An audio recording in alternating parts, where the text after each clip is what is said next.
What are you doing in my swamp?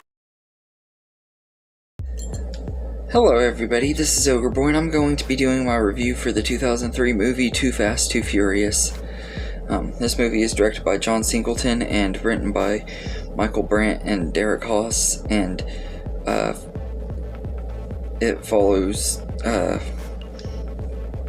Brian O'Connor, who, after the events of the first movie, he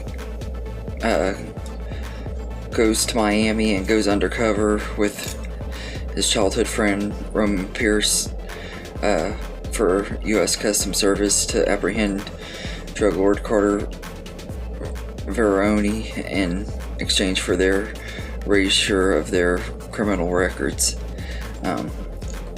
This is a pretty good sequel to The Fast and the Furious. It's one of the ones that I did watch a lot as a kid, although not near as much as the first one. When this movie came out, though, I was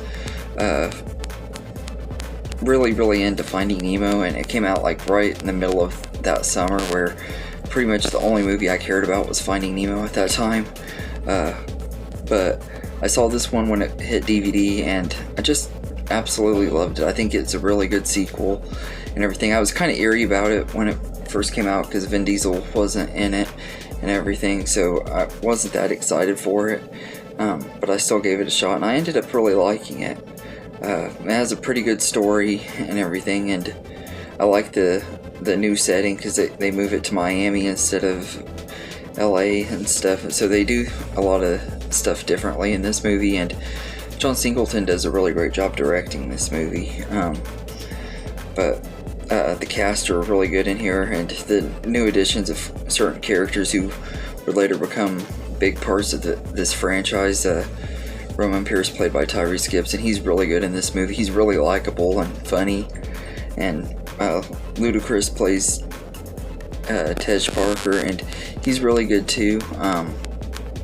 And everything. He doesn't have a lot to do in this movie, but he is good in it and everything. And then you get Eva Mendes as Monica, one of the agents that's undercover with them and everything, and she's like pretending to be Carter Veroni's girlfriend and stuff, and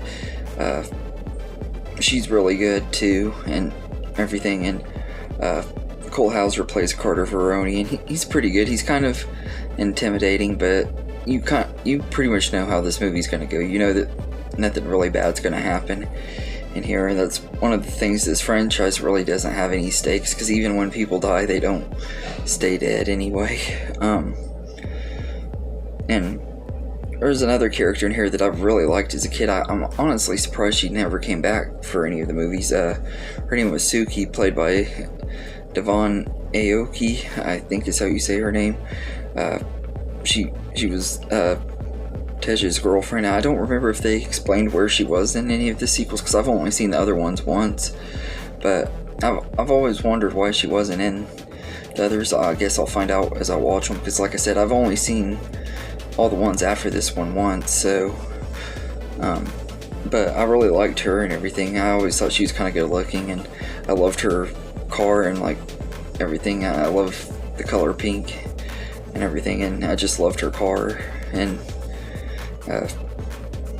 she was a pretty likable character. She didn't do a lot in here either, like with Tej. She doesn't have a lot to do in this movie yet, but she's good in here. I really enjoyed it. I thought it was a good sequel. It kind of feels like its own standalone thing, though, because it doesn't have any of it doesn't have Dominique or Letty or Mia or any of the characters from the other movies and stuff. It don't feel as much like a standalone as the next movie, though. But I do wish that they would have at least had cameos or something from them, but it makes sense why they didn't have them. Vin Diesel didn't really want to do this movie, and I think he was working on the Chronicles of Riddick at the time, so he chose to do that project instead and everything. I'm glad he eventually did come back, though. But the action scenes in here are all pretty good. I don't think like the big final action scene stuff is as good as it was in the first movie but it was still pretty good. And at the end, when they finally bust Carter and stuff, and he's getting stitched up after crashing his car and everything, before they take him to jail and everything, and Roman's running his mouth saying don't drop the soap and everything, and then Brian's teasing him saying he's gonna kill you when he gets out, and it scares Roman. That scene cracks me up every time I watch it.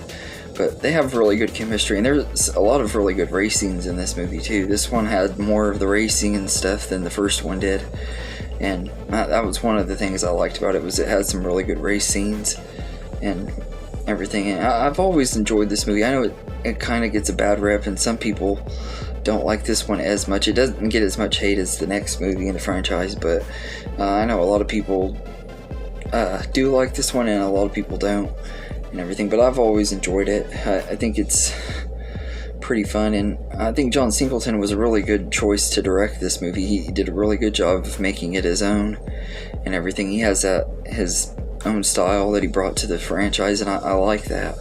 I think he did a good job on it and everything. He was a really great director, and I think part of the reason we got some of these actors in here, they're people that he had worked with before, like him and Tyrese did Baby Boy together, and Tyrese has become a huge part of this franchise, so I think it's really cool that they got him in here. And the music in here is pretty good, especially like the Too Fast, Too Furious song that plays during the credits and stuff. I've always really liked that one quite a bit, and it has some other good rap songs and stuff on there that every time I listen to it takes me back. Like the first one, this is really a early 2000s movie. It has that feel and stuff, and the music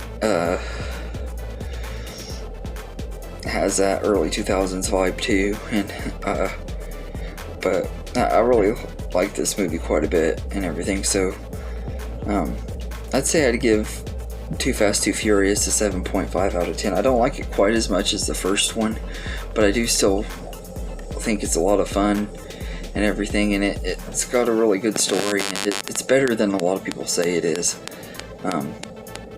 So yeah, anyway, that's my review for Too Fast, Too Furious. Let me know in the comments what you think of this movie, and I hope you enjoyed this video, and have a good day, everybody.